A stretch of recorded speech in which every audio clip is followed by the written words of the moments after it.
ദൈവം നമ്മെ സഹായിക്കട്ടെ. നമ്മൾ കഴിഞ്ഞ ആഴ്ചകളായി ചിന്തിച്ചു വരുന്ന ദൈവവചന ചിന്ത എന്താണെന്ന് എല്ലാവർക്കും അറിയാം. അറിയാത്തവരാരേലും ഉണ്ടോ? ഇല്ല, എവ്രിബഡി നോസ്. അതാണ് നമ്മുടെ ഈ പഠനത്തിൻ്റെ ഒരു പ്രത്യേകത. ഏതെങ്കിലും ഒരു പ്രസംഗം കേട്ടു പോകുന്നതല്ല, നിങ്ങളുടെ ഹൃദയത്തിൽ അത് പതിയണം. ഞാനിവിടുന്ന് പോയി കർത്താവിൻ്റെ വരവ് താമസിച്ച ഒരു 10 വർഷം കഴിഞ്ഞ് ചോദിച്ചാലും ഈ പ്രസംഗത്തിൻ്റെ കുറച്ച് ഭാഗമെങ്കിലും നിങ്ങളുടെ മനസ്സിൽ കാണും, ഉറപ്പാണ് എനിക്ക്. കാരണം അത്ര സമയമെടുത്ത് ഞാനിത് നിങ്ങളെ പഠിപ്പിച്ചുകൊണ്ടിരിക്കുക. We gave a title, that is a tool kit of the redeemed. വീണ്ടെടുക്കപ്പെട്ടവന് ദൈവം കൊടുത്തിരിക്കുന്ന ഉപകരണങ്ങൾ. എന്തെല്ലാം ഉപകരണങ്ങളാണ് കൊടുത്തിരിക്കുന്നത്. വീഴാതെ തളരാതെ അന്ത്യം വരെ എത്താനുള്ളതെല്ലാം കർത്താവ് കരുതി ഒരുക്കി സപ്ലൈ ചെയ്തിട്ടാണ് നമ്മളെ വിളിച്ചിരിക്കുന്നത്. അതിൽ വീടും കാറും പണമൊന്നും അല്ല നമ്മൾ പറയുന്നത് ആത്മീകമായ കാര്യങ്ങളാണ്. ഒന്നാമത് നമ്മൾ പറഞ്ഞത്, നമുക്ക് എന്ത് തന്നിട്ടുണ്ട്? നമ്മെ സകല നിലയിലും ഉച്ച മുതൽ ഉള്ളംകാൽ വരെ അകത്തും പുറത്തുമുള്ള സകല അവയവങ്ങൾക്കും ബലവും ആരോഗ്യവും നന്മയും പകരുന്ന വചനം. അത് വെളിച്ചമാണ്, അത് മധുരമാണ്, അത് ജീവനാണ്, അത് എണ്ണയാണ്, അത് നമ്മുടെ ശത്രുക്കളെ തകർക്കുന്ന ചുറ്റികയാണ്. എന്തെല്ലാമാ? എല്ലാവൊന്നും നമ്മൾ പറഞ്ഞില്ല. അപ്പം നമുക്ക് ദൈവം തൻ്റെ വചനം നൽകിയിട്ടുണ്ട്. When you feel it dark, simply go to his word and you will see light. Light in His word. When you feel so hopeless in life, you go to His word. It will give hope. When we are so perplexed, go to His word. It will give you strength. When you are so tired of life, thinking that I have no meaning to live with, I have no meaning to live, if that is your thought, sincerely go to His word. If you're puzzling with thousands of questions in life and no one around you to answer any of those questions, everybody is telling or turning their eyes, telling, no, we have no answer for your questions. Go to His word. Every question will be answered to your satisfaction. That is God's word. ഇതൊക്കെ നമ്മൾ ഉദാഹരണങ്ങൾ സഹിതം ചിന്തിച്ചതാണ്. രണ്ടാമത് നമ്മൾ ചിന്തിച്ചു തുടങ്ങിയത്, ദൈവം നമുക്ക് എന്ത് നൽകിയിട്ടാണ് നമ്മളെ വിളിച്ചത്, നടത്തുന്നത്? വാഗ്ദത്തത്തിൻ്റെ പരിശുദ്ധാത്മാവ് നൽകിയിട്ടാണ് നമ്മളെ വിളിച്ചത്. ഈ പരിശുദ്ധാത്മാവ് നമുക്ക് കൂടപ്പിറപ്പായി തന്നിരിക്കുക. ഞാൻ മലയാളത്തിലെ ഒരു പദം ഉപയോഗിച്ചതേ ഉള്ളൂ. എന്താ യോഹന്നാൻ്റെ സുവിശേഷത്തിൽ പറഞ്ഞിരിക്കുന്നത്? നിങ്ങളോട് കൂടെ എപ്പോഴും ഇരിക്കേണ്ടതിന്, ഒരു കാര്യസ്ഥനായി നിങ്ങളെ നടത്താൻ, നിങ്ങളോട് കൂടെ ഇരിക്കാൻ, പുത്രൻ എന്ന നിങ്ങളുടെ ഗുരുവിൻ്റെ ആബ്സെൻസ്, അല്ലെ നിങ്ങളെ വീണ്ടെടുപ്പുകാരൻ്റെ ഫിസിക്കൽ ആബ്സെൻസ് നിങ്ങൾക്ക് ഫീൽ ചെയ്യാതിരിക്കാൻ, നമ്മുടെ കർത്താവ് നമ്മളോട് കൂടെ ഫിസിക്കലി ഇവിടെ ഇല്ല. പക്ഷെ നമ്മളെ ആളുകളൊക്കെ സംസാരിക്കുന്നത് നമ്മൾ കർത്താവിനോട് കൂടെ ഉണ്ട് എന്ന നിലയിലാണ്. ഇവിടെ ഇരിക്കുന്ന ഒരാളെങ്കിലും യേശു ക്രിസ്തുവിനെ ഫിസിക്കലി കണ്ടവരല്ല. ഉണ്ടോയെന്ന് എനിക്കറിയത്തില്ല. ദർശനത്തിൽ നിങ്ങൾ ആരെങ്കിലും കണ്ടെങ്കിൽ താങ്ക് ഗോഡ്, നല്ല കാര്യം. ഞാൻ കണ്ടിട്ടില്ല ഫിസിക്കലി.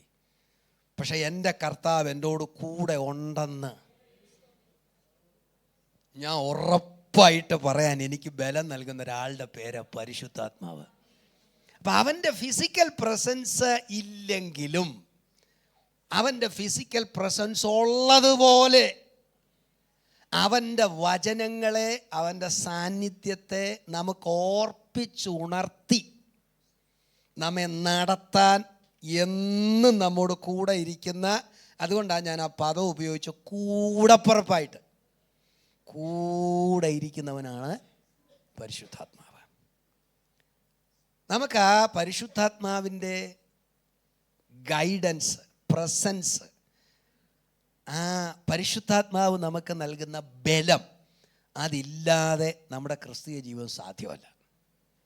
അതുകൊണ്ട് പരിശുദ്ധാത്മാവിൻ്റെ സാന്നിധ്യം നമ്മുടെ ജീവിതത്തിൽ നമ്മൾ നേരിടുന്ന ഒട്ടനവധി വിഷമതകൾക്ക് പരിഹാരമായി പിതാവ് അയച്ചു തന്ന കാര്യസ്ഥനാണ്.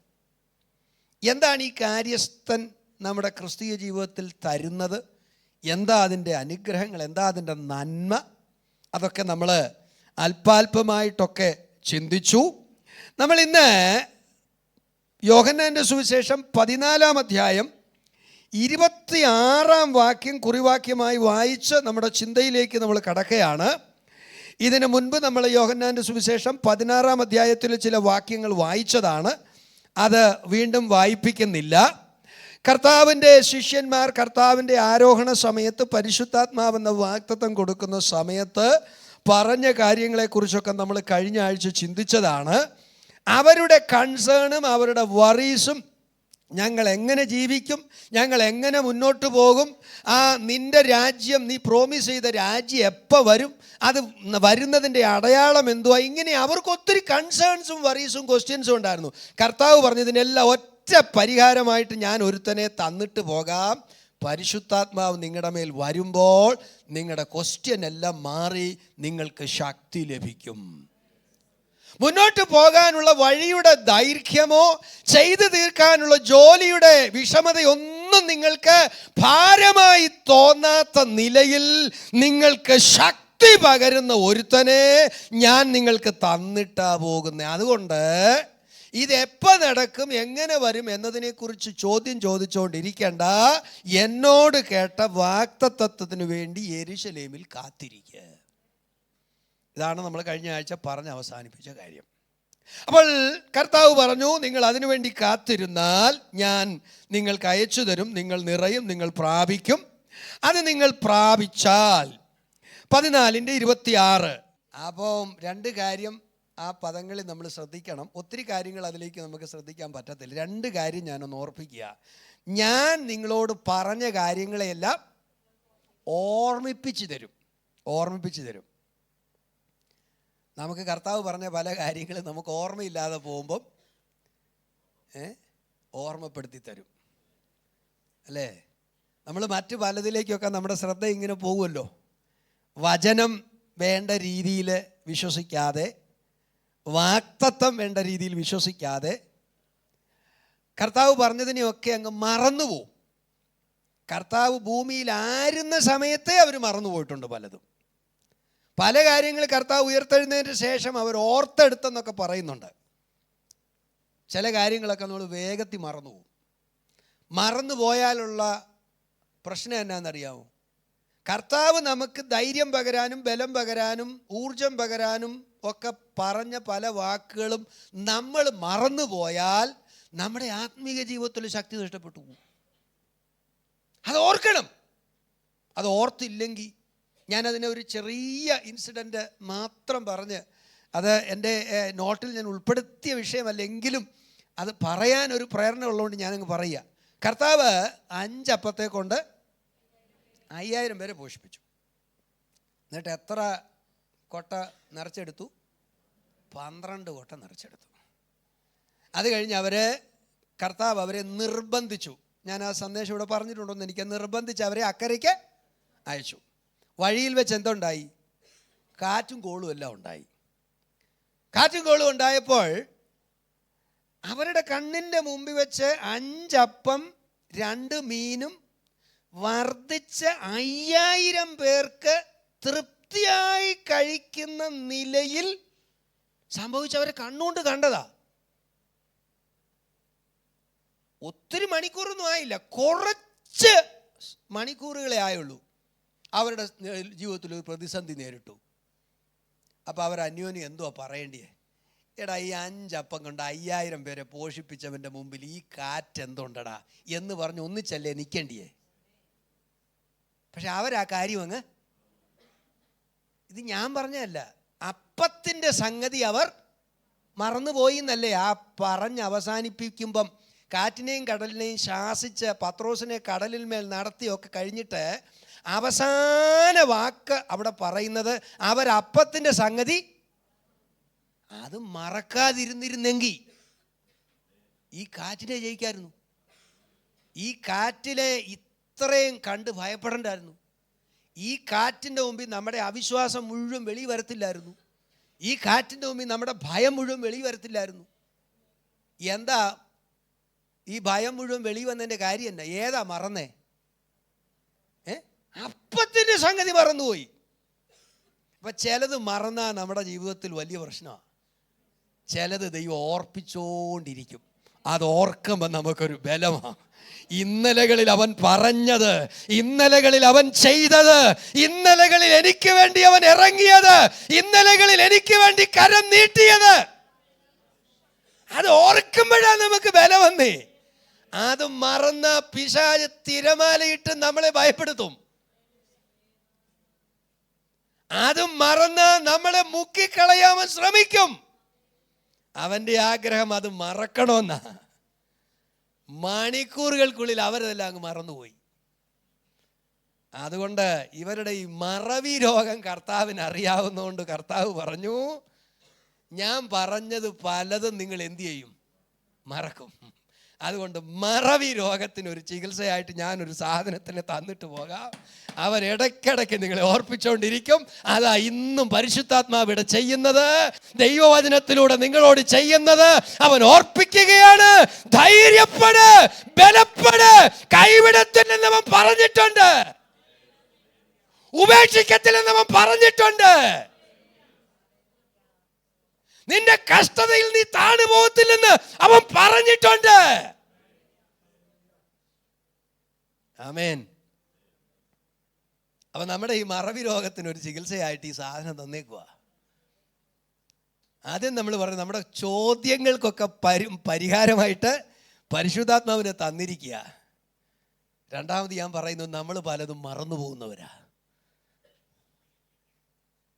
ഞാനതിൻ്റെ കൂടെ ഇങ്ങനെ പറഞ്ഞു പോയ ഉദാഹരണങ്ങൾ, സംഭവങ്ങളൊക്കെ ചേർത്ത് പറഞ്ഞു പോയ സമയം ഒത്തിരി പോകും. പെന്തക്കോസുകാർ പലതും മറന്നുപോയി. പെന്തക്കോസുകാർ മറക്കാൻ പാടില്ലത്ത് പലതും മറന്നുപോയി.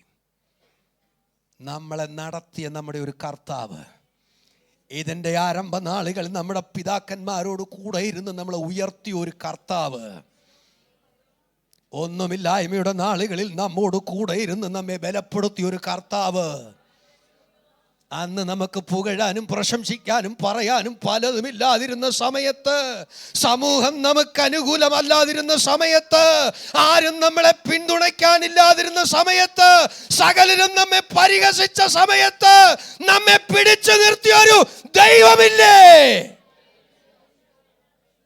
നമ്മളെ വളർത്തിയ ഒരു ദൈവമില്ലേ? നമ്മെ വർദ്ധിപ്പിച്ചൊരു ദൈവമില്ലേ? നമ്മുടെ നടുവിൽ ഇറങ്ങി വന്ന് പ്രവർത്തിച്ചൊരു ദൈവമില്ലേ? തല കുനിഞ്ഞു പോകാതെ മാനിച്ചുയർത്തിയൊരു ദൈവമില്ലേ? ആ ദൈവത്തെ നമ്മളിപ്പോ പല നിലകളിലും മറന്നിട്ടില്ലേ? അന്നത്തെ ആത്മാർത്ഥതയോടും അന്നത്തെ വിശുദ്ധിയോടും അന്നത്തെ നിർമ്മലതയോടും ഞാനും നിങ്ങളും ദൈവത്തിൻ്റെ പ്രവർത്തികളെ ഓർക്കുന്നുണ്ടോ എന്ന് സ്വയം നമ്മൾ ചോദിച്ചു തുടങ്ങണം. നമ്മൾ പലതും മറന്നുപോയി. നമ്മൾ പലതും വന്ന വഴികൾ പലതും മറന്നുപോയി. ദൈവം നമ്മെ കൊണ്ടുവന്ന പാതകൾ മറന്നുപോയി. ഇന്ന് പകലിൽ ദൈവത്തിൻ്റെ ആത്മാവ് ദൈവവചനത്തിലൂടെ ഓർപ്പിക്കുന്നു, മറക്കരുത് പലതും. ഞാൻ ഇടയ്ക്കിടയ്ക്ക് ഇങ്ങനെ നൊസ്റ്റാൾജിക്കായിട്ട് ചില കാര്യമൊക്കെ പറയും. അത് പ്രസംഗത്തിന് കൊഴുപ്പ് കൂട്ടാൻ പറയുന്നതല്ല, ദൈവജനം ഉണരണം. ഞാൻ ഇടയ്ക്കിടയ്ക്ക് വികാരഭരിതനായി ചില കാര്യങ്ങൾ പറയും. അതെന്താണെന്നറിയോ? എന്നെ ദൈവം കൈപിടിച്ചു കൊണ്ടുവന്ന പാത ഞാൻ എവിടെയൊക്കെ മറക്കുന്നു എന്ന് എനിക്ക് തോന്നിയാലും അവിടെയെല്ലാം ഞാൻ ദൈവസന്നിധിയിൽ സമ്മതിച്ചിട്ട് പറയും, അപ്പാ നീ എന്നെ കൊണ്ടുവന്ന പാത എനിക്ക് ഒരിക്കലും മറക്കാൻ പറ്റില്ല. നീ എന്നെ കൈപിടിച്ചു നടത്തിയ പാത ഞാൻ മറന്നാൽ നന്ദികേടാണ്. നീ എന്നെ ഉയർത്തിക്കൊണ്ടുവന്ന പാത ഞാൻ മറന്നുപോയാൽ നന്ദികേടാണ്. അതുകൊണ്ട് ഞാനിത് ഇടയ്ക്കിടയ്ക്ക് പറഞ്ഞുകൊണ്ടിരിക്കും, മറക്കരുത്. നമ്മൾ ചിലത് മറക്കാൻ പാടില്ല. സ്തോത്രം. എൻ്റെ അനുഭവ സാക്ഷ്യങ്ങളൊന്നും ഒരുപക്ഷെ നിങ്ങൾ കേട്ട് കാണത്തില്ല. എനിക്ക് പറയുന്നതിന് ഒരു മടിയില്ല, ഒരു മരമണ്ടൻ. സ്തോത്രം. ആമേൻ. ഞാൻ കുമ്പനാട് ബൈബിൾ സ്കൂളിൽ പഠിക്കാൻ ആപ്ലിക്കേഷൻ കൊടുത്തപ്പോൾ അവരെൻ്റെ ആപ്ലിക്കേഷൻ റിജക്റ്റ് ചെയ്തു. ഒറ്റ കാരണമേ ഉള്ളൂ, എനിക്ക് ഇംഗ്ലീഷ് അറിയത്തില്ല. അവർ പറഞ്ഞത് 100% ശരിയാ. ഈ ബൈബിളിലെ 66 പുസ്തകങ്ങളുടെ പേരുകൾ ഇംഗ്ലീഷിൽ എഴുതാനാണ് എനിക്ക് ഇൻ്റർവ്യൂ ഇട്ടത്. പാർട്സ് ഓഫ് സ്പീച്ചും ഇംഗ്ലീഷിൻ്റെ ഗ്രാമറും ഒന്നുമല്ല അവർ ചോദിച്ചത്. അവർ ചോദിച്ചത്, ഇംഗ്ലീഷ് മീഡിയം പഠിക്കാൻ വന്ന നിനക്ക് 66 പുസ്തകത്തിലെ പുസ്തകങ്ങളുടെ പേര് ഇംഗ്ലീഷിൽ തെറ്റുകൂടാതെ എഴുതാവോ എന്ന് ചോദിച്ചു. എനിക്ക് എഴുതാൻ അറിയത്തില്ല. അവർ പറഞ്ഞു, how can we teach you in English when you are not eligible, you are not able enough to write the 66 books in English. That was my status. അതായിരുന്നു എൻ്റെ കണ്ടീഷൻ. സ്തോത്രം. ദൈവ പൈതലേ, അവിടുന്ന് എന്നെ ഇവിടെ കൊണ്ടുവന്നെങ്കിൽ, എന്നെ ദൈവം കൈപിടിച്ചുയർത്തിയെങ്കിൽ, എല്ലാവരും 3 വർഷം 4 വർഷമൊക്കെ ബൈബിൾ സ്കൂളിൽ പഠിച്ചിറങ്ങിയപ്പോൾ ദൈവം എന്നെ 10 വർഷം പഠിപ്പിച്ചു. കാര്യം ദൈവത്തിനറിയാം, ഈ മരമണ്ടനെ ഒരുക്കിയെടുക്കണേ 3 വർഷം പോരാ. ഈ മരമണ്ടനെ എൻ്റെ പ്രവൃത്തിക്ക് വേണ്ടി ഞാൻ ആഗ്രഹിക്കുന്ന പോലെ ഒരുക്കിയെടുക്കണേ 3 വർഷം പോരാ, 10 വർഷം പഠിച്ചു. 10 വർഷം പഠിച്ചെന്ന് പറഞ്ഞാൽ ബൈബിൾ സ്കൂളുകളിൽ തന്നെ 10 വർഷം പഠിച്ചു. പിന്നെ ഇപ്പോഴും പഠിച്ചുകൊണ്ടിരിക്കുക. ഞാൻ മറക്കാൻ പാടുണ്ടോ? മറക്കാൻ പാടില്ലെന്നേ. ദൈവം എന്നെ ഉയർത്തിക്കൊണ്ടുവന്ന പാതയിൽ എന്നെ കൈപിടിച്ചുയർത്തിയതല്ലാതെ എൻ്റെ ഉയർച്ചയ്ക്ക് മറ്റൊരു റീസൺ ഇല്ല. അതുകൊണ്ട് ഞാനത് പറയും. പരിശുദ്ധാത്മാവ് മറക്കുമ്പോൾ എന്നെ ഓർപ്പിച്ചിട്ട് പറയും, കുഞ്ഞേ, എത്ര ഉയർന്നാലും നിന്നെ ഉയർത്തിക്കൊണ്ടുവന്ന പാത നീ മറക്കരുത്. നമ്മുടെ ചിന്ത ഇവിടെ വായിച്ച വാക്യത്തിലെ ചിന്ത അതല്ല. നമുക്കതിലേക്ക് മടങ്ങി വരാം. കർത്താവ് പറഞ്ഞു, ഞാൻ നിങ്ങൾക്ക് തന്നേച്ചു പോകുന്നു. എന്താ തന്നേച്ചു പോകുന്നത്? ഞാൻ പറഞ്ഞതിനെല്ലാം നിങ്ങൾക്ക് ഓർപ്പിക്കും. നിങ്ങൾ ലോകത്തിൽ കടന്നു പോകുമ്പോൾ നിങ്ങൾ പലതും കേൾക്കും. നിങ്ങൾ കടന്നു പോകുന്ന സ്ഥലങ്ങളിലെ ഭരണാധിപന്മാർ നിങ്ങളോട് പലതും പറയും. ഭീഷണിയുടെ വാക്കുകൾ പറയും. ഒറ്റ വാക്ക് ഉച്ചരിക്കരുതെന്ന് പറയും. തകർത്ത് കളയുമെന്ന് പറയും. കൊന്നുകളയുമെന്ന് പറയും. ഭീഷണിയുടെ വാക്കുകൾ മാത്രമല്ല, നിങ്ങൾ കടന്നു പോകുന്ന സ്ഥലങ്ങളിൽ മോഹന വാഗ്ദാനങ്ങൾ തരും. വഴിമാറി സഞ്ചരിക്കാൻ വഴി കാണിച്ചു തരും. മറ്റ് പല മാർഗങ്ങളും നിങ്ങളുടെ മുന്നിൽ ഉപദേശിക്കും. അങ്ങനെയൊക്കെ പലതും ഉപദേശിച്ച വഴിതെറ്റിപ്പോയവരുടെ പേരുകളാണ് നിക്കാലോവ്യരെന്നും ഇന്നാരുടെ മതമെന്നും ഇന്നാരുടെ മാർഗമെന്നും ഇസബേലിൻ്റെ മാർഗമെന്നും ഒക്കെ പറഞ്ഞു ഒത്തിരി കാര്യങ്ങൾ പുതിയ നിയമത്തിലുണ്ട്. നമ്മുടെ ചിന്ത അതല്ലാത്തത് കൊണ്ട് ഞാനതിലേക്ക് പോകുന്നില്ല. അങ്ങനെ ചെന്ന സ്ഥലങ്ങളിലൊക്കെ കർത്താവ് പറഞ്ഞ വാക്ക് മാറ്റി, കർത്താവ് പറഞ്ഞ് കേട്ടതിനെ മാറ്റിയിട്ട് സ്വന്തം ഇഷ്ടപ്രകാരം ദേശത്തിൻ്റെ ഉപദേശങ്ങളെയൊക്കെ കൂട്ടിക്കലർത്തി കൊണ്ടുപോയ കുറെ ആൾക്കാർ 1-ാം നൂറ്റാണ്ടിൽ തന്നെ ഉണ്ടായിരുന്നു. അപ്പോൾ ഒരു ഭാഗത്ത് ഭീഷണിയുടെ സ്വരം നിങ്ങൾ കേൾക്കും, മറുഭാഗത്ത് ആകർഷിപ്പിക്കുന്ന വിളികൾ നിങ്ങൾ കേൾക്കും. എന്നാൽ ഇത് രണ്ടുമല്ല നിങ്ങൾ ഓർക്കേണ്ടത്. വിളിച്ചവൻ നിങ്ങളോട് പറഞ്ഞ വാക്കുണ്ട്. വിളിച്ചവൻ പറഞ്ഞ വാക്കിനല്ലേ ഇമ്പോർട്ടൻസ്. ചെല്ലുന്ന സ്ഥലത്തെ ആളുകൾ പറയുന്ന വാക്കിന് നമ്മൾ ചെവി കൊടുത്തിരുന്നെങ്കിൽ ദാനിയേലും ശദ്രക്കും മേശക്കും അബേദ്നെഗോവും ആദ്യം ചെന്ന് ടേബിളിൽ ഇരുന്ന് ആവശ്യത്തിന് കുടിച്ചേനെയും. ചെല്ലുന്ന ദേശത്ത് രാജാവ് എന്ത് വെച്ച് വിളമ്പിയാലും പറ്റൂല. നിങ്ങൾ വിചാരിക്കും ദാനിയേൽ വീഞ്ഞു കുടിക്കാത്ത ആളാണ്. അല്ല, ദാനിയേൽ വീഞ്ഞു കുടിക്കുന്ന ആളാ.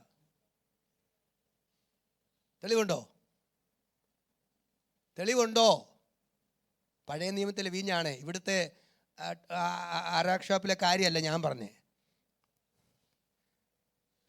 ദാനിയേൽ അവസാനം ദർശനങ്ങളിലൊക്കെ അവസാനം പ്രാർത്ഥന അങ്ങോട്ട് ശക്തിപ്പെട്ട് അന്ത്യകാലത്ത് സംഭവിക്കാനുള്ള കാര്യങ്ങളെക്കുറിച്ച് തനിക്ക് വെളിപ്പെട്ട കാര്യങ്ങൾ വിഷമമുള്ളതായിരുന്നു. അത് ഗ്രഹിപ്പാൻ മനസ്സു വെച്ചു, ഉപവസിച്ചു എന്ന് പറയുന്ന ഭാഗത്ത് താൻ സ്വാദുഭോജനം കൊണ്ടും വീഞ്ഞുകൊണ്ടും വീഞ്ഞു ഉപേക്ഷിച്ചു എന്ന് പറയുമ്പോൾ അതിൻ്റെ അർത്ഥം അവൻ്റെ ആഹാര രീതിയിൽ യഹൂദന്മാർക്ക് അനുവദനീയമായ വീഞ്ഞ് ദാനിയേൽ കുടിച്ചിരുന്നു. പക്ഷെ ഏത് വീഞ്ഞാ വേണ്ടെന്ന് വെച്ചേ? രാജാവ് വെക്കുന്ന വീഞ്ഞാ വേണ്ടെന്ന് വെച്ചേ. സ്തോത്രം. അവൻ്റെ ഭക്ഷണപാനീയങ്ങളുടെ ഭാഗത്ത് അവൻ വീഞ്ഞു കുടിക്കുന്നവനായിരുന്നു. ദൈവമക്കൾക്ക് അനുവദനീയമായ പഴയ നിയമത്തിലെ ഭക്ഷണത്തിൻ്റെ ഭാഗമായിട്ടുള്ള വീഞ്ഞ് അവൻ കുടിക്കുമായിരുന്നു. പക്ഷെ രാജാവിൻ്റെ ഭോജനം കൊണ്ടും രാജാവ് ഒരുക്കുന്ന വീഞ്ഞുകൊണ്ടും തന്നെ താൻ അശുദ്ധനാക്കത്തിലും തീരുമാനം. നമ്മുടെ ചിന്ത അതല്ലാത്തതുകൊണ്ട് അതിലേക്ക് പോകുന്നില്ല. അപ്പോൾ നമ്മളിവിടെ പറയുന്നത്, ദേശത്ത് ചെന്ന് ചേരുന്ന, ദേശത്ത് കേൾക്കുന്ന വാർത്തകൾ അനുസരിച്ച് നമ്മുടെ രൂപവും ഭാവവും ഒക്കെ മാറിപ്പോകാതിരിക്കണമെങ്കിൽ നമ്മളെ വിളിച്ചവൻ നമ്മളോട് പറഞ്ഞ വാക്കുണ്ട്. അതോർപ്പിച്ചുണർത്തുന്ന പരിശുദ്ധാത്മാവ് നമ്മുടെ അന്തർഭാഗത്ത് ക്രിയ ചെയ്യുന്നിടത്തോളം കാലം ഞാനും നിങ്ങളും പറയും, ഇല്ല, എന്നോ വിളിച്ചവൻ എന്നോട് പറഞ്ഞിട്ടുണ്ട്, പരിശുദ്ധാത്മാവ് തന്നെ ഓർപ്പിച്ചുണർത്തുന്നുണ്ട് എന്ന്. പലപ്പോഴും ഞാനും നിങ്ങളും വഴിതെറ്റിപ്പോകുന്നതിൻ്റെ കാര്യം എന്താണ്?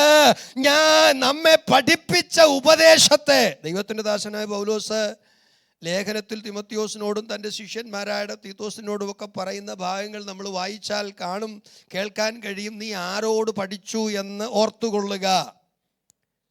ഹൊമനയോസും ബലിത്തോസും ഒക്കെ പലതും പഠിപ്പിക്കും. അവിടെ ഇവിടുന്നൊക്കെ പലതും നിങ്ങൾ കേൾക്കും.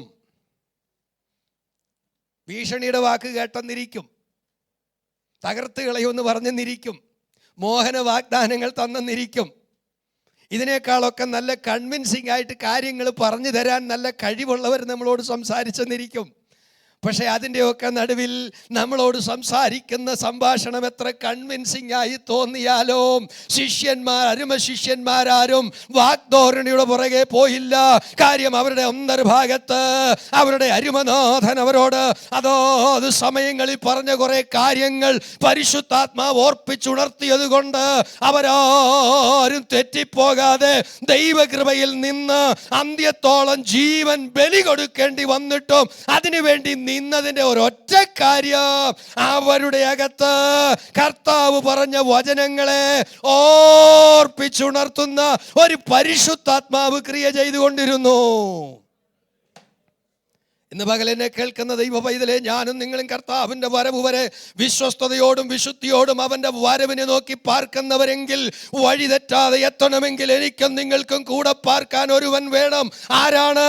അവൻ നമ്മോട് പറഞ്ഞ വാഗ്ദത്ത വചനങ്ങളെ തെറ്റാതെ നമുക്ക് ഓർപ്പിച്ചു തരുന്ന ഒരു പരിശുദ്ധാത്മാവ് നമ്മിൽ വേണം. നമ്മിലുണ്ടെങ്കിൽ നമ്മൾ തളരത്തില്ല. ഈ പരിശുദ്ധാത്മാഭിഷേകം ദൈവമക്കൾക്ക് ആവശ്യമാണ്. അതിനുവേണ്ടി കാത്തിരിക്കണം എന്ന് 1-ാം നൂറ്റാണ്ടിൽ പറഞ്ഞ കാര്യം ഇന്നും അർത്ഥവത്താണ്. ഇന്നും ഞാൻ വീണ്ടും വളരെ താഴ്മയോടെ അപേക്ഷിക്കുന്നു, ആഗ്രഹിക്കുന്നു, പ്രാർത്ഥിക്കുന്നു, അപേക്ഷിക്കുന്നു, പ്രബോധിപ്പിക്കുന്നു. പരിശുദ്ധാത്മാഭിഷേകം, പരിശുദ്ധാത്മ സ്നാനം, പരിശുദ്ധാത്മ നിറവ് നിങ്ങൾ ഇതുവരെ പ്രാപിച്ചിട്ടില്ലാത്തൊരു വ്യക്തിയാണെങ്കിൽ പറയുന്നു, കാത്തിരിക്ക്, അതിനുവേണ്ടി ആഗ്രഹിക്ക്, അതിനുവേണ്ടി ആകാംക്ഷയോടെ കാത്തിരിക്ക്. യങ്സ്റ്റേഴ്സിനോട് ഞാൻ പറയുകയാണ്, ഇപ്രാവശ്യം നിങ്ങൾ തോമസ് ക്യാമ്പിൽ പോകുമ്പം അവിടെ കുറച്ച് അടിച്ചു പൊളിക്കാമെന്ന് മനസ്സോടെ പോകാതെ, എൻ്റെ സംഘാടകരോട് ഞാൻ പറയുക, നമ്മുടെ കുഞ്ഞുങ്ങളൊക്കെ അഭിഷേകം പ്രാപിക്കണമെന്ന് ആഗ്രഹിച്ച് നിങ്ങളും പ്രോഗ്രാം ചെയ്യുക. ഇപ്രാവശ്യത്തെ ക്യാമ്പിന് എനിക്ക് അഭിഷേകം പ്രാപിക്കണമെന്ന് ആഗ്രഹിച്ച് നിങ്ങൾ ഒരുങ്ങ്. നമുക്ക് അവിടെ ചെന്ന് തിരിച്ചു വരുമ്പം സഭയെ ഒന്നൊരു സാക്ഷ്യം പറയണം. ഞങ്ങൾ അടിച്ചു പൊളിക്കാനല്ല പോയത്, ഞങ്ങൾ എന്തിനാ പോയത്? അഭിഷേകം പ്രാപിക്കാനാണ് പോയത്. ഞാൻ അങ്ങോട്ട് പോയപ്പോൾ പോയതുപോലെ ഇങ്ങോട്ട് വന്നത് എന്നോട് കൂടെ ഇരിക്കാൻ ഒരു കാര്യസ്ഥൻ എന്നോട് കൂടെയുണ്ട്.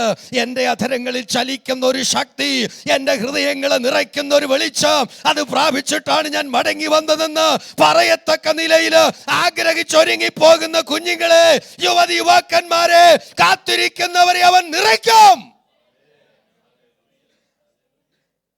ഞാൻ നിങ്ങൾക്കൊരു ഗൈഡൻസ് തരുക. Price the Lord. എൻ്റെ ആഗ്രഹമാണ് നമ്മുടെ കുഞ്ഞുങ്ങളെല്ലാം അഭിഷേകം പ്രാപിക്കണം. എനിക്ക് ദൈവം 2 കുഞ്ഞുങ്ങളെ നൽകി. എൻ്റെ ജീവിതത്തിൽ ഏറ്റവും കൂടുതൽ ഞാൻ സന്തോഷിച്ച് എൻ്റെ കണ്ണ് നനഞ്ഞ ഒരു സന്ദർഭം എൻ്റെ മൂത്ത മകൻ അഭിഷേകം പ്രാപിച്ച സമയത്താണ്.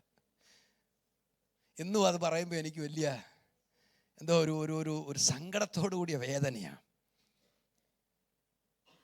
വലിയ കാത്തിരിപ്പ് യോഗവും മീറ്റിങ്ങും ഒന്നും അല്ലായിരുന്നു. എൻ്റെ ഒരു സ്നേഹിതൻ മലേഷ്യയിൽ നിന്ന് ഒരു ചൈനീസ് പാസ്റ്റർ വന്നു എൻ്റെ 2 മക്കളുമായി.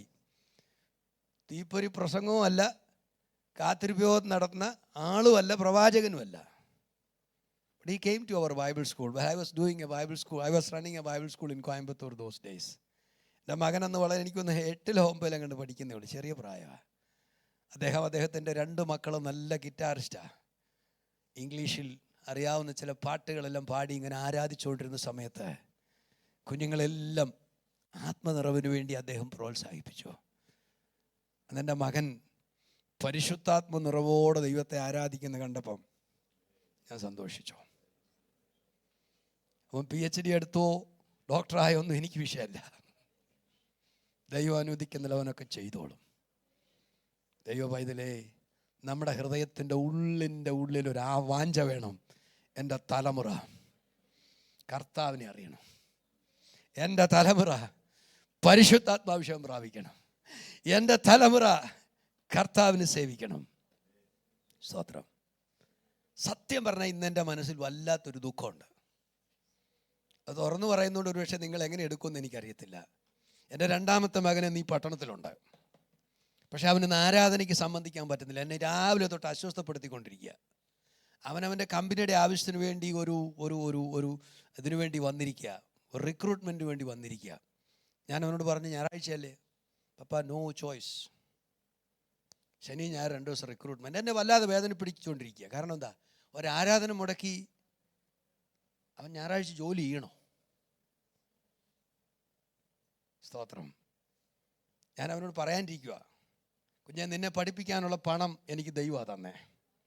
ഞാനോട് പറയും, നിൻ്റെ കമ്പനി തുറന്നു പറ, ഞായറാഴ്ച ഒരു ദിവസം ഞാൻ ജോലിക്ക് പോകത്തില്ലെന്ന് നീ തുറന്നു പറയണം. 1 പ്രാവശ്യം നീ അനുവദിച്ചു കൊടുത്താൽ നിന്നെ 1000 പ്രാവശ്യം ചെയ്യിക്കും. അതുകൊണ്ട് പറ്റുമെങ്കിൽ തുറന്നു പറയാനിരിക്കുക. ഞാനത് പറയും. ദൈവ പൈതലേ, ദൈവം ഒരുവനല്ലാതെ ഞായറാഴ്ച നിങ്ങൾക്ക് ഒരു ദിവസം അത്യാവശ്യമായി ജോലിക്ക് പോകേണ്ടി വന്നാൽ പോകരുത് എന്നൊന്നും നിർബന്ധം പിടിക്കുന്ന ഒരർത്ഥത്തിലല്ല ഞാൻ പറഞ്ഞേ. പക്ഷെ അങ്ങനെ സംഭവിക്കുമ്പോൾ നമ്മുടെ മനസ്സിൽ എന്തുകൊണ്ട്, എൻ്റെ ദുഃഖമാണ് ഞാൻ പറഞ്ഞു. എൻ്റെ മനസ്സിലൊരു ദുഃഖമാണ്, ഒരു വേദനയാണ്. ഇന്ന് ഈ പട്ടണത്തിൽ ഞാനിവിടെ ശുശ്രൂഷിക്കുമ്പോൾ എൻ്റെ മകന് ഈ പട്ടണത്തിൽ വന്നിട്ട് ഇവിടെ വരാൻ പറ്റാതെ ജോലി ചെയ്യേണ്ടി വന്നത് എൻ്റെ വിഷമം കൊണ്ട് ഞാൻ പറഞ്ഞു പോയതാണ്. അല്ലാതെ നിങ്ങളെ ആരും വിഷമിപ്പിക്കാൻ പറഞ്ഞൊന്നുമല്ല. നമ്മുടെ മനസ്സിലൊരു വിഷമം വേണം. എൻ്റെ ദൈവത്തിന് പ്രഥമ സ്ഥാനം, എൻ്റെ ദൈവത്തിനായിരിക്കണം പ്രഥമ സ്ഥാനം. നമ്മുടെ ചിന്തയിൽ നമ്മൾ അല്പം വ്യതിചലിച്ചു പോയി. മടങ്ങി വരാം. എന്തിനാ പരിശുദ്ധാത്മാവ് നമുക്ക് തന്നേ? നമ്മൾ നേരായ പാതയിൽ നടക്കാനും നമ്മുടെ ഭയവും അവിശ്വാസവും സംശയമെല്ലാം മാറാൻ അവൻ നമുക്ക് തന്ന വചനങ്ങളെ ഓർപ്പിച്ചുകൊണ്ടിരിക്കണം. 14-ാം അധ്യായത്തിൽ നമ്മൾ വായിച്ച വാക്യത്തിലെ ഒരു പദം നമ്മൾ ചിന്തയ്ക്കെടുത്തപ്പോൾ നമ്മൾ ഇത്രയും കാര്യങ്ങളൊക്കെ പറയേണ്ടി വന്നു. എന്നാൽ അതിൻ്റെ 2ാമത്തെ വാക്യത്തിൽ അതോട് ചേർന്ന് നിൽക്കുന്ന ഒരു പദമുണ്ട്. നിങ്ങൾക്ക് സകലവും ഉപദേശിച്ചു തരും. ഓർമ്മപ്പെടുത്തുക മാത്രമല്ല, ഓർമ്മപ്പെടുത്തിയാൽ മാത്രം പോരാ, പിന്നെ എന്ത് ചെയ്യണം? ഉപദേശിച്ചു തരണം. അവൻ ഉപദേശിച്ചു തരും. പോകേണ്ടുന്ന വഴി എവിടെയാണ് നമുക്ക് പിഴയ്ക്കുന്നത്, എവിടെയാണ് നമ്മുടെ കാലിടറാൻ സാധ്യതയുള്ളത്, അത് നമുക്ക് ഉപദേശിച്ചു തരുന്നവനാണ്. കർത്താവ് പറഞ്ഞു, നിങ്ങൾ ഇത് പ്രാപിച്ചിട്ട് യെരൂശലേമിൽ നിന്ന് പോയാൽ മതി. ഓർമ്മപ്പെടുത്തുന്നവനും ഉപദേശിക്കുന്നവനുമായ, അത് 14-ാം വാക്യത്തിലെ ആസ്പദമാക്കി മാത്രം പറയുവാണ്. ഇനി താഴോട്ട് നമ്മൾ വായിച്ച് ചിന്തിപ്പാൻ ആഗ്രഹിക്കുന്ന വിഷയങ്ങളെ ആസ്പദമാക്കി പറയുകയാണ്. ഒത്തിരി കാര്യങ്ങൾ പറയണം. നിങ്ങൾ യെരൂശലേമിൽ നിന്ന് പോകാൻ ബന്ധപ്പെടണ്ട. ഞാൻ നിങ്ങളോട് ഭൂമിയുടെ അറ്റത്തോളം പോകാൻ പറഞ്ഞു. പക്ഷെ അതിനു മുമ്പ് നിങ്ങൾ എന്ത് ചെയ്യണം? ഇവിടെ കാത്തിരിക്കണം. സ്തോത്രം. എൻ്റെ ഒരു ചിന്ത ഞാൻ പറയാണ്, പശ്ചാത്തലം വെച്ച് പറയുക. കർത്താവ് ക്രൂശിക്കപ്പെട്ട ശേഷം ശിഷ്യന്മാർ പലരും നോട്ടപ്പുള്ളികളായിരുന്നു. കാര്യം എന്നാ? ഇവൻ്റെ ശിഷ്യന്മാരായി നടക്കുന്നവരാ. തന്നെയല്ല, ഈ ശിഷ്യന്മാരെ കുറിച്ച് ഒരു കള്ളക്കഥ അവിടെ പ്രചരിപ്പിച്ചു. എന്താ പ്രചരിപ്പിച്ചത്? അതിന് കാശ് കൊടുത്തു. അവർ വന്ന് അവൻ്റെ ശരീരം എടുത്തുകൊണ്ട് പോയി എന്ന് പ്രചരിപ്പിക്കാൻ കുറേ ആളുകളെയും മഹാപുരോഹിതന്മാർ കാശ് കൊടുത്ത് ആക്കിയിട്ടുണ്ട്. ഇത് നാടുവാഴിയുടെ അടുക്കൽ എത്തുകയാണെങ്കിൽ ഞങ്ങൾ അവനെ കാശ് കൊടുത്ത് ഒതുക്കിക്കോളാം. ഞാൻ ആ പശ്ചാത്തലം വെച്ച് പറയുക. അപ്പം ഇവിടെ പാർക്കുകയാണെങ്കിൽ ഒരു കള്ളക്കേസിനുള്ള, നിങ്ങൾ എൻ്റെ കൂടെ ഉണ്ടോ? ഒരു കള്ളക്കേസിനുള്ള സാധ്യതയുണ്ട്. എന്തെങ്കിലും ഒരു വകുപ്പ് പറഞ്ഞ് അറസ്റ്റ് ചെയ്യുകയാണ്. പത്രോസ്, യാക്കോബ്, യോഹന്നാൻ ഇവരെല്ലാം അറസ്റ്റ് ചെയ്യും.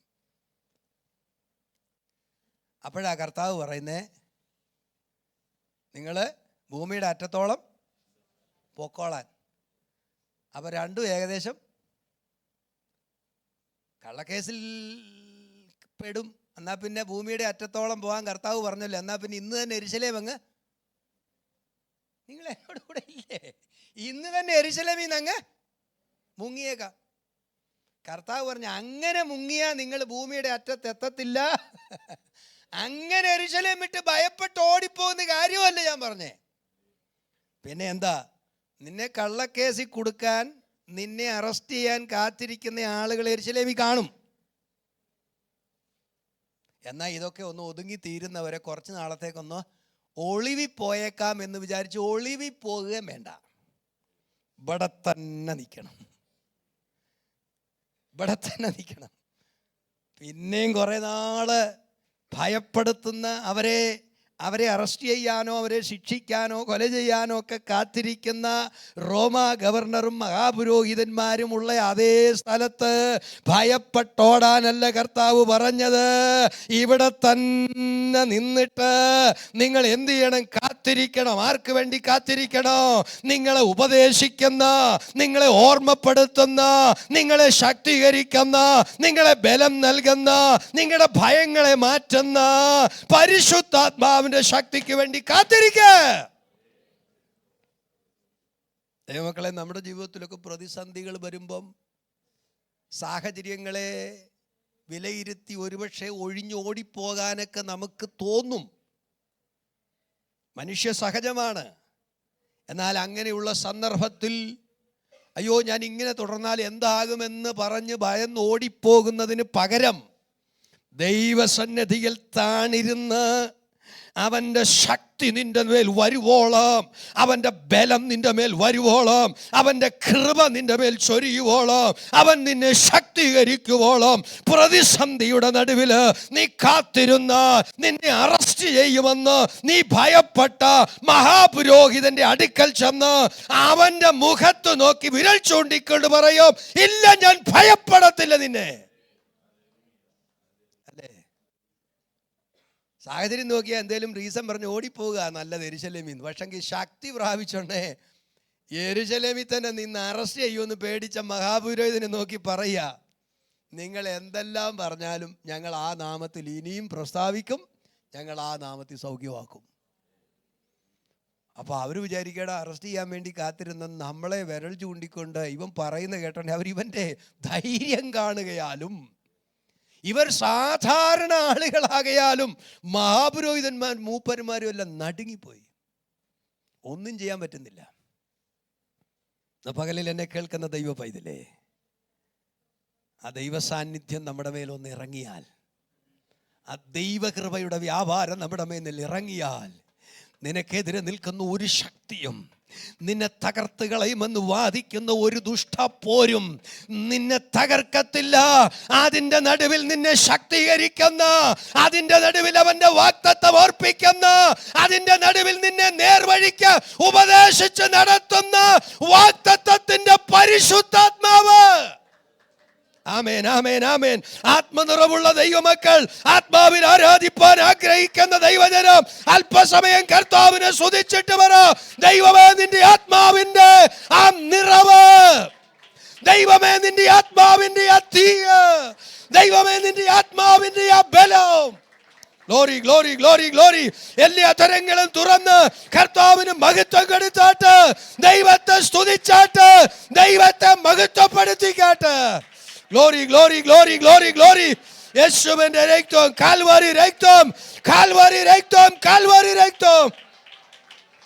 പ്രീബാന രബ ഷൈഡാന ഹംദര റിഗര ഷൈഡര ദാലരാദ ബാലബാലബ. അധികാരമുള്ള നാമത്തിൽ ഞങ്ങൾ ജയമെടുക്കുന്നു. നിന്റെ ജനം നിന്റെ ആത്മാവിനാൽ നിറയട്ടെ. നിന്റെ ആത്മാവിനാൽ നിന്റെ ജനം ശക്തിപ്പെടട്ടെ. നിന്റെ ആത്മാവിനാൽ നിന്റെ ജനം പുതുക്കപ്പെടട്ടെ. നിന്റെ ആത്മാവിനാൽ നിന്റെ ജനത്തിൽ ധൈര്യമുണ്ടാകട്ടെ. Glory, glory, glory.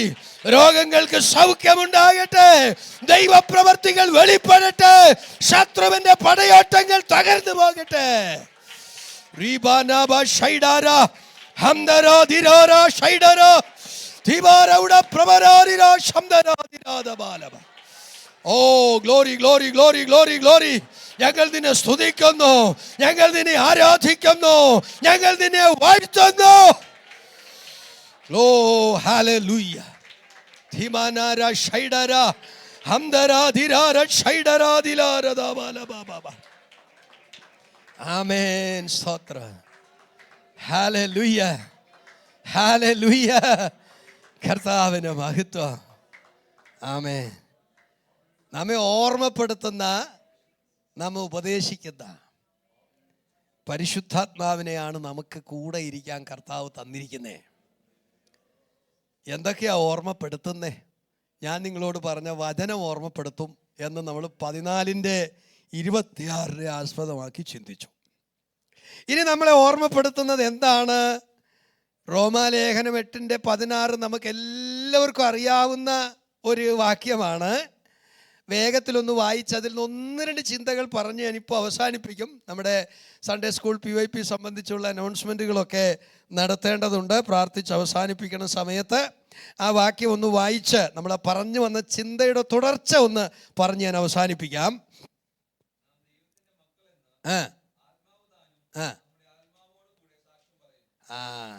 ഓർപ്പിച്ചുകൊണ്ടിരിക്കും. Praise the lord. എന്താ ഓർപ്പിച്ചുകൊണ്ടിരിക്കും? ദൈവത്തിൻ്റെ ആത്മാവ് നമ്മുടെ ആത്മാവിനോട് നമ്മൾ മക്കളാണെന്ന് ഇങ്ങനെ റിമൈൻഡ് ചെയ്തുകൊണ്ടിരിക്കും. വിവരണവും ഉദാഹരണങ്ങളും ഒക്കെ ഒത്തിരി ആവശ്യമുള്ളൊരു പദമാണ്. നമ്മൾ പലപ്പോഴും ദൈവമക്കളാണ് എന്ന് മറന്നുകൊണ്ട് പ്രവർത്തിക്കുന്നത്. ഞാനൊരു ദൈവ പൈതലാണ് എന്ന ഓർമ്മയില്ലാതെ പ്രവർത്തിക്കുന്നത് എപ്പോഴാ? ഓർപ്പിക്കാൻ ഒരാൾ അകത്ത്. ഞാൻ നിങ്ങൾ പിണങ്ങുന്ന ഒന്നും പറഞ്ഞില്ലല്ലേ. നമ്മൾ ദൈവമക്കളാണെന്നുള്ള ഓർമ്മ കെട്ട്, നമ്മൾ ദൈവമക്കളാണെന്നുള്ള ബോധ്യം നഷ്ടപ്പെട്ട് പ്രവർത്തിക്കുകയും സംസാരിക്കുകയും ജീവിക്കുകയും ഒക്കെ ചെയ്യുന്നത് എപ്പോഴാ? നമ്മുടെ അന്തർഭാഗത്ത് നമ്മുടെ ആത്മാവിനോട് ദൈവത്തിൻ്റെ ആത്മാവ് ഓർപ്പിക്കാനില്ലാതിരിക്കുമ്പം. ഓർപ്പിക്കാനുണ്ടെങ്കിൽ നമ്മൾ ഇടയ്ക്ക് രാവിലെ എഴുന്നേൽക്കുമ്പോൾ ഓർപ്പിക്കും. വിവിധ വിഷയങ്ങളിൽ ഇടയ്ക്ക് ഇറങ്ങി വരുമ്പോൾ ഓർപ്പിക്കും. നീ ആരാ? നീ ഒരു ദൈവ പൈതലാ, നീ ഒരു ദൈവ പൈതലാ എന്ന് നമ്മളോട് എന്ത് ചെയ്തുകൊണ്ടിരിക്കും? ഓർമ്മപ്പെടുത്തിക്കൊണ്ടിരിക്കും, ഉണർത്തിക്കൊണ്ടിരിക്കും, റിമൈൻഡ് ചെയ്തുകൊണ്ടിരിക്കും. The Spirit will remind. The Spirit will quicken. And He will say you are a child of God. ആ വാക്യം ഒന്നുകൂടെ വായിച്ചേ. നാം ദൈവത്തിൻ്റെ മക്കളെന്ന് ആത്മാവ് താനും നമ്മുടെ ആത്മാവോട് സാക്ഷ്യം പറഞ്ഞുകൊണ്ടിരിക്കും. സ്തോത്രം. ഇങ്ങനെ സാക്ഷ്യം പറയുക, നമ്മളോട് സാക്ഷ്യം പറയുക, ഓർപ്പിക്കുക, റിമൈൻഡ് ചെയ്യുക. ഇംഗ്ലീഷിൽ how it is the spirit itself beareth witness with our spirit that we are the children of God. സാക്ഷ്യപ്പെടുത്തുക, ഓർപ്പിച്ച് പറയുക, നീ ഒരു ദൈവ പൈതലാണ്. കോളേജിലായാലും സ്കൂളിലായാലും ജോലി സ്ഥലത്തായാലും പാസ്റ്ററായാലും ഓഫീസിലായാലും പാഴ്സനേജിലായാലും എവിടെയായാലും നീ ഒരു ദൈവ പൈതലാണ്. ഇത് നമ്മളെ ഓർപ്പിക്കാൻ പരിശുദ്ധാത്മാവ് നമ്മളിൽ ലൈവായിട്ടുണ്ടെങ്കിൽ നമ്മളെപ്പോഴും ഒരു ദൈവമകനാണ്, ഒരു ദൈവമകളാണ് എന്ന ഓർമ്മയോടുകൂടി പ്രവർത്തിക്കും. അത് നമുക്ക് റിമൈൻഡ് ചെയ്യാൻ, ഓർമ്മപ്പെടുത്താൻ നമ്മളിൽ ഒരാളില്ലാതെ വരുമ്പോഴാണ് ഒരു ദൈവ മകനാണ് ഞാനൊരു ദൈവ മകളാണ് എന്ന ബോധ്യം നഷ്ടപ്പെട്ട് നമ്മൾ സംസാരിക്കുകയോ പ്രവർത്തിക്കുകയോ വിഷയങ്ങളിൽ ഇടപെടുകയോ ചെയ്യുന്നത് നമ്മെ ബോധ്യപ്പെടുത്തുന്ന, നമ്മോട് സാക്ഷ്യം പറയുന്ന പരിശുദ്ധാത്മാവിൻ്റെ സാന്നിധ്യമില്ലാതിരിക്കുമ്പോഴാണ്. മറ്റൊരു വചനം പറയുന്നത് പരിശുദ്ധാത്മാവിലല്ലാതെ യേശുവിനെ കർത്താവെന്ന് ഏറ്റു പറയാൻ ആർക്കും കഴിയത്തില്ല. യേശു കർത്താവാണ് എന്ന് ഏറ്റുപറയുന്നത് പരിശുദ്ധാത്മാ അഭിഷേകത്തെക്കുറിച്ച് ബന്ധപ്പെടുത്തിയ ഒരു വിഷയമല്ല. പരിശുദ്ധാത്മാവ് നമ്മുടെ വീണ്ടും ജനനത്തിൽ പങ്കാളിയായ സാന്നിധ്യമായി പ്രവർത്തിക്കുന്ന വിഷയത്തെക്കുറിച്ചാണ് അവിടെ പറഞ്ഞിരിക്കുന്നത്. ഏതായിരുന്നാലും പരിശുദ്ധാത്മാവിൻ്റെ സാന്നിധ്യമോ നിറവോ അഭിഷേകമോ ഇല്ലാതെ നമ്മൾ നേരിടുന്ന വിഷയങ്ങളിൽ നമ്മളെ ഓർപ്പിച്ചുണർത്താൻ വേറെ ആരുമില്ല. ദൈവപൈതലാണ് ഞാൻ. ഈ ബോധ്യം നമുക്ക് എപ്പോഴും സാക്ഷ്യപ്പെടുത്തിക്കൊണ്ടിരിക്കും. ദൈവപൈതലേ, നമ്മെ അവൻ വിളിച്ചപ്പം നമുക്കവൻ വണ്ടി തരാമെന്നും കാറ് തരാമെന്നും വീട് തരാമെന്നും ഒന്നുമല്ല പറഞ്ഞേ. എൻ്റെ വചനം നിന്നോട് കൂടെ ഇരിക്കും, എൻ്റെ അഭിഷേകത്തിൻ്റെ ആത്മാവ് നിന്നോട് കൂടെ ഇരിക്കും. അത് നമുക്ക് ചെയ്തു തരുന്ന ജോലികൾ, അത് നമുക്ക് നൽകിത്തരുന്ന അനുഗ്രഹങ്ങൾ, എപ്പടിപ്പെട്ട പാതുകാപ്പ്, എപ്പടിപ്പെട്ട ആശീർവാദം, എപ്പടിപ്പെട്ട ബലൻ அது நமக்கு தருகிறது. അതേ നാം ചിന്തിത്തോ. അതാണ് നമ്മൾ ചിന്തിച്ചു വരുന്നത്. അനുഗ്രഹത്തിൻ്റെ ഒരു സന്ദേശം പറയാൻ എൻ്റെ പക്ക സ്റ്റോക്ക് ഇല്ലാഞ്ഞിട്ടൊന്നുമല്ല. പക്ഷെ പരിശുദ്ധാത്മാവ് എനിക്ക് തന്ന ഈ ചിന്ത, ഞാനത് പറഞ്ഞോ എന്ന് എനിക്കറിയില്ല. കഴിഞ്ഞ ദിവസം ഈ സന്ദേശം ഞാൻ പ്രസംഗിച്ചു തുടങ്ങുന്നതിന് 2 ആഴ്ച മുമ്പ് ഇവിടെ നമ്മുടെ ഉപവാസ പ്രാർത്ഥന ഇങ്ങനെ നടന്നുകൊണ്ടിരിക്കുന്ന സമയത്ത്, ആരോ ഒരാൾ പ്രാർത്ഥിച്ചുകൊണ്ടിരിക്കുന്ന സമയത്ത് പരിശുദ്ധാത്മാവ് എൻ്റെ മനസ്സിൽ ഈ സന്ദേശത്തിൽ ഞാൻ പറയേണ്ട 5 കൂട്ടം കാര്യങ്ങളെ അങ്ങനെ പോയിൻ്റായിട്ട് തന്നു. ഞാൻ അവിടെ ഇരുന്നുകൊണ്ട് എഴുതി. പിന്നെ ബാക്കിയെല്ലാം അതിന് മാംസവും അതിൻ്റെ കാര്യങ്ങളൊക്കെ ഘടിപ്പിച്ചതും പിടിപ്പിച്ചതും പിന്നീടുള്ള പഠനത്തിലാണ്. 5 കാര്യങ്ങൾ, 5 അല്ല 6 കാര്യങ്ങളാണെന്ന് തോന്നുന്നു, ഇങ്ങനെ തന്നു. ഞാൻ ആ ഉപവാസ പ്രാർത്ഥനയിലിരുന്ന് എൻ്റെ നോട്ട് ബുക്കിൽ എഴുതി വെച്ചു. ഞാൻ വെറുതെ പ്രസംഗിക്കാൻ വന്നല്ല. ഈ ദിവസങ്ങളിൽ ദൈവസഭയ്ക്ക് ആവശ്യമുള്ള ദൂത് പ്രാർത്ഥന വേളയിൽ എനിക്ക് തന്നതാണ്. ഞാനത് പ്രസംഗിച്ചേ പറ്റൂ.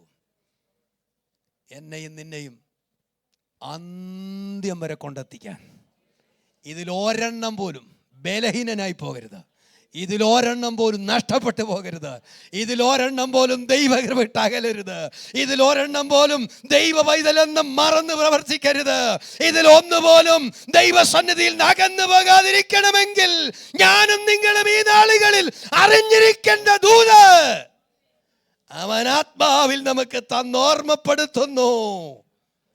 ഞാനും നിങ്ങൾ ഉണരാം, ഒരുങ്ങാം.